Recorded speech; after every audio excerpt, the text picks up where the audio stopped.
Pernahkah Anda berpikir bagaimanakah hubungan sifat-sifat fisikokimia obat yang Anda konsumsi, khususnya sediaan oral? Lalu apa pengaruh atau hubungannya terhadap bioavailabilitas obat tersebut? Pada video kali ini akan dijelaskan mengenai hal tersebut. Penasaran bagaimana penjelasannya? Oke, simak videonya. Selamat pagi, perkenalkan nama saya Vivian. Pada kesempatan kali ini, kami dari kelompok P yang beranggotakan Adita Sari Ika Putri, saya sendiri Vivian Fu dan juga Dandi Irawan akan menjelaskan mengenai hasil dari diskusi kami dengan tema biofarmasetika sediaan oral. Biofarmasetika adalah ilmu yang menguji mengenai keterkaitan antara sifat fisikokimia obat, rute pemberiannya, bentuk sediaannya terhadap penyerapan obat secara sistemik di dalam tubuh. Sedangkan sediaan oral merupakan salah satu rute pemberian obat yang paling umum digunakan yang akan dicerna melalui saluran cerna manusia. Sehingga dapat disimpulkan bahwa biofarmasetika sediaan oral ini adalah ilmu yang membahas mengenai sifat fisikokimia obat, terutama dalam sediaan oral dan bentuk sediaannya terhadap proses penyerapan obat secara sistemik di dalam tubuh. Di sini saya akan sedikit menerangkan dari apa sih itu sediaan oral ya. Nah, jadi sediaan oral di sini berdasarkan sumber yang kami cari. Jadi sediaan oral itu merupakan obat yang pemakaiannya itu dengan cara memasukkannya lewat mulut. Nah, ada beberapa jenis sediaan oral obat yang sering terdengar, biasanya di apotik. Nah, sediaan oral yang sering terdengar itu, adapun obat berdasarkan jenisnya adalah sebagai berikut. Ada tablet, ada pil, ada pulveres, ada kapsul, lalu ada larutan. Nah, contoh larutannya itu infusa, eliksir, sirup, dan lain-lain.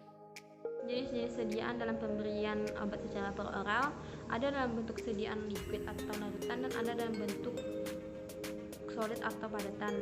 Nah, untuk obat dalam bentuk liquid atau larutan terdiri dari 6 jenis sediaan. Yang pertama ada potioners, ada sirup, ada infusa, ada eliksir, ada suspensi, dan ada emulsi. Nah, yang pertama yaitu potioners atau yang biasa disebut dengan posio, merupakan obat minum. Jadi posio ini bentuk sediaan larutan yang dimaksudkan untuk pemakaian dalam peroral, jadi khusus untuk penggunaan peroral. Selanjutnya yaitu sirup. Sirup adalah larutan oral yang mengandung glukosa atau gula lain yang dalam kadar yang tinggi. Umumnya digunakan yaitu sirup simplex, yaitu sirup yang hampir jenuh dengan glukosa. Yang ketiga yaitu infusa. Infusa adalah sediaan cair yang dibuat dengan mengekstrasikan simplicia nabati dengan air pada suhu 90 derajat Celcius selama 15 menit. Yang keempat ada eliksir. Nah, eliksir adalah larutan oral yang mengandung etanol 90% yang umumnya digunakan sebagai kosolven. Yang kelima ada suspensi. Nah, suspensi adalah sediaan cair yang mengandung partikel padat yang terdispersi dalam pembawa cairannya dengan bahan pengaroma yang sesuai. Dan untuk sediaan oral umumnya digunakan ada suspensi oral. Yang keenam yaitu emulsi. Emulsi adalah merupakan sistem 2 fase di mana salah satu cairannya terdispersi dalam cairan lain dalam bentuk tetesan-tetesan kecil.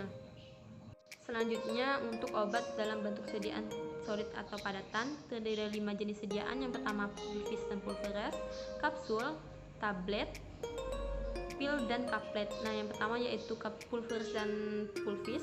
Perbedaan antara pulvis dan pulveres yaitu pulvis adalah serbuk yang tidak dapat dibagi, sedangkan pulveres adalah serbuk yang dapat dibagi-bagi dengan bobot yang kurang lebih sama.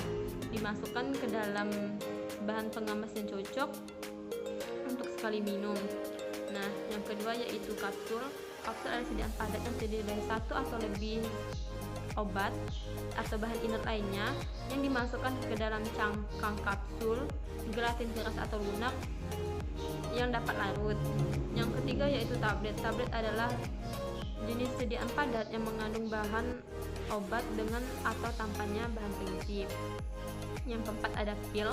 Pil adalah bentuk sediaan bundar dan kecil mengandung bahan obat dan dimaksudkan untuk penggunaan oral. Nah, yang kelima yaitu kaplet, merupakan sediaan padat kompak dibuat secara kempas cetak berbentuknya oval seperti kapsul. Nah, namun pil sudah sangat jarang digunakan karena hampir mirip dengan kapsul dan tablet. Anatomi dan fisiologi organ yang terlibat dalam pemberian obat secara peroral.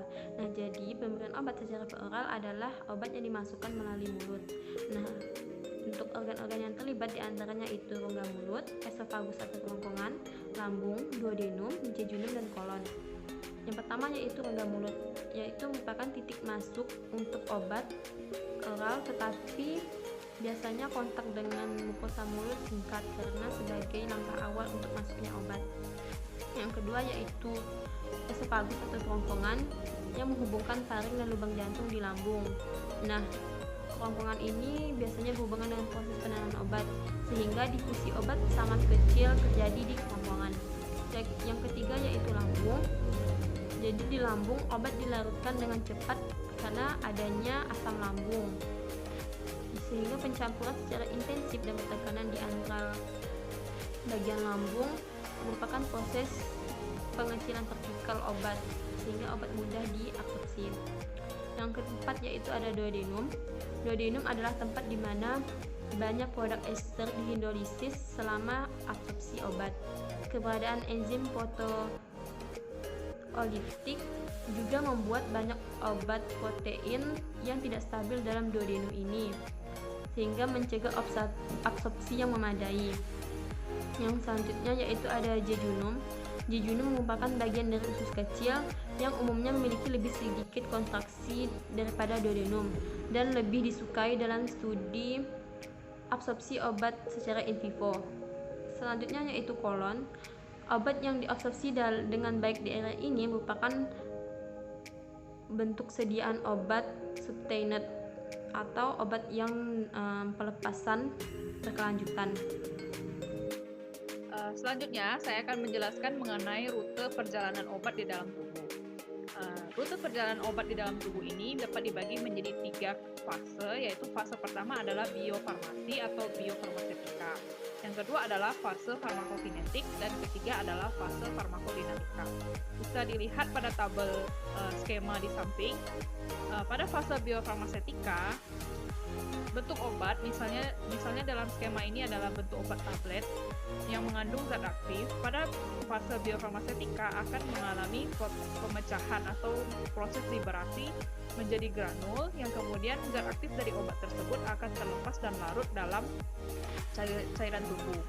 Kemudian selanjutnya zat aktif yang sudah terlarut di dalam cairan tubuh itu akan diabsorpsi dan proses absorpsi ini masuk ke dalam fase farmakokinetik, di mana proses farmakokinetik ini terdiri dari 4 fase, yaitu fase absorpsi, distribusi, metabolisme, dan ekskresi.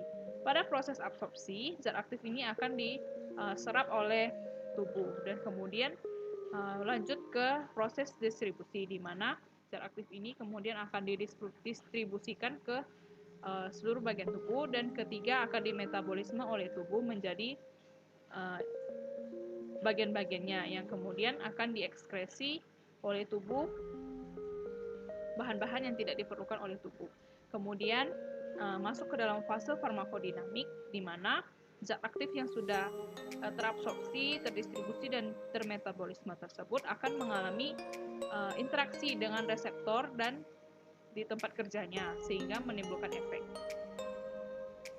Baik, selanjutnya adalah tahap utama biofarmasetika oral. Nah, jadi fase atau tahap utama dari biofarmasetika oral yang dapat kita simpulkan atau kita uraikan dalam 3 tahap utama, yaitu adalah singkatan dari LDA. LDA itu singkatan yang berarti L itu liberasi atau pelepasan, lalu disolusi yang berarti pelarutan, dan absorpsi yang berarti penyerapan.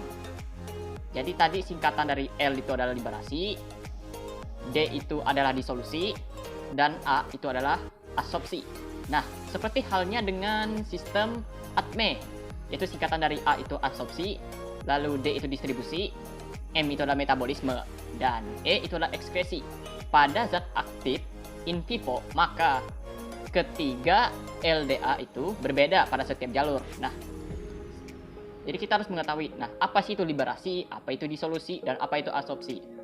Nah, liberasi adalah merupakan sebuah proses pelepasan zat aktif dari bentuk sediaan yang terjadi secara cepat dan lengkap.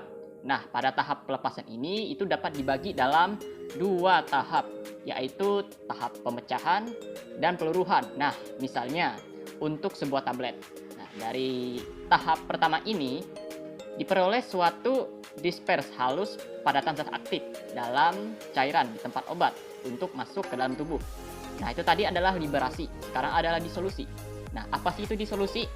Disolusi itu merupakan sebuah proses setelah pelepasan yang bersifatnya itu setempat. Nah, maka tahap kedua, disolusi adalah tahap kedua. Maka tahap kedua adalah pelarut zat aktif yang terjadi secara progresif, yaitu ada pembentukan dispers molekuler dalam air. Nah, pada tahap kedua ini merupakan keharusan agar selanjutnya itu terjadi penyerapan. Selanjutnya adalah absorpsi. Nah, absorpsi ini merupakan tahap di mana bagian dari fase fase biofarmaseutika dan awal fase farmakokinetika itu terjadi. Nah, pada tahap ini itu akan masuknya zat aktif di dalam tubuh yang aturannya itu dipengaruhi oleh pemahaman ketersediaan hayati atau yang dikenal sebagai biofabilitas. Nah, penyerapan zat aktif itu tergantung pada berbagai parameter. Nah, terutama dari sifat fisikokimia molekul obat tersebut. Oke, selanjutnya adalah fisikokimia suatu obat. Nah, apa sih biasanya yang mempengaruhi suatu fisikokimia dan obat? Salah satunya adalah pengaruh dari kelarutan. Nah, kelarutan itu merupakan suatu faktor fisikokimia yang penting dalam mempengaruhi penyerapan dan efektivitas terapi obat. Nah, kelarutan dalam air yang buruk dan laju disolusi obat dalam gastrointestinal yang rendah itu akan menyebabkan bioavailabilitas obat itu rendah pada tubuh. Nah, sifat-sifat fisikokimia obat itu akan menggambarkan suatu karakteristik dari suatu obat tersebut dalam lingkungan air maupun di dalam lipid atau lemak. Nah, selain itu dia juga mampu menentukan kemampuan obat dalam berpenetrasi menembus barier atau penghalang dan mencapai reseptor di seluruh tubuh. Nah, pengembangan berbagai senyawa obat yang sukar larut air ini menjadi sediaan oral itu biasanya merupakan tantangan bagi rata-rata dari industri farmasi. Selanjutnya, saya akan menjelaskan tentang faktor yang berperan dalam biofarmaseutika. Faktor yang berperan dalam biofarmaseutika ini terdapat dua faktor, yaitu faktor pertama adalah faktor fisiologis yang terdiri dari umur, permukaan penyerap, sifat membran biologis, dan juga laju kelewatan. Nah, kita bahas satu persatu. Untuk faktor umur, yang pertama adalah berbeda antara bayi dan anak-anak dengan orang tua. Pada bayi dan anak-anak, sebagian sistem enzimnya itu belum berfungsi sempurna, sehingga dapat terjadi dosis lebih pada zat aktif tertentu yang disebabkan tidak sempurnanya proses detoksifikasi metabolik. Kemudian, perbedaan yang terjadi pada orang tua, yaitu pada orang tua terjadi penurunan fungsi penyerapan karena fenomena penurunan penyerapan dan kecenderungan menurunnya HCl lambung. Kemudian yang kedua adalah faktor dari permukaan penyerap. Permukaan penyerap dari zat aktif obat ini terdapat dua, yaitu pertama adalah mukosa lambung, yang kedua adalah penyerapan di usus halus. Pada mukosa lambung dapat menyerap obat, dan lama kontaknya itu menentukan terjadinya penyerapan pasif dan zat aktif lipofil dan bentuk kationkan pada pH lambung yang asam. Sedangkan penyerapan pada usus halus ini dapat terjadi secara kuat pada daerah tertentu tanpa mengabaikan keasaman pH yang akan meionisasi zat aktif atau menyebabkan pengendapan. Pada intinya adalah permukaan penyerap ini dapat dibedakan berdasarkan pada keasaman pH di mana mukosa lambung ini memiliki pH yang lebih asam dibandingkan permukaan penyerap pada usus halus. Kemudian yang ketiga adalah sifat membran biologis. Sifat membran biologis sel-sel penyerap pada mukosa pencernaan akan mempengaruhi proses penyerapannya.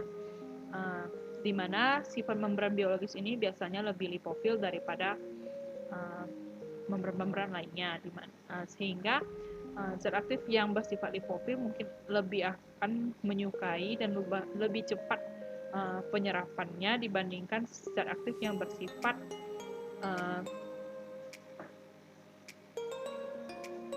hidrofil. Kemudian yang keempat adalah laju perlewatan. Laju perlewatan di sini adalah laju transit dan waktu tinggal di lambung, merupakan salah satu faktor yang sangat penting yang mempengaruhi intensitas penyerapan.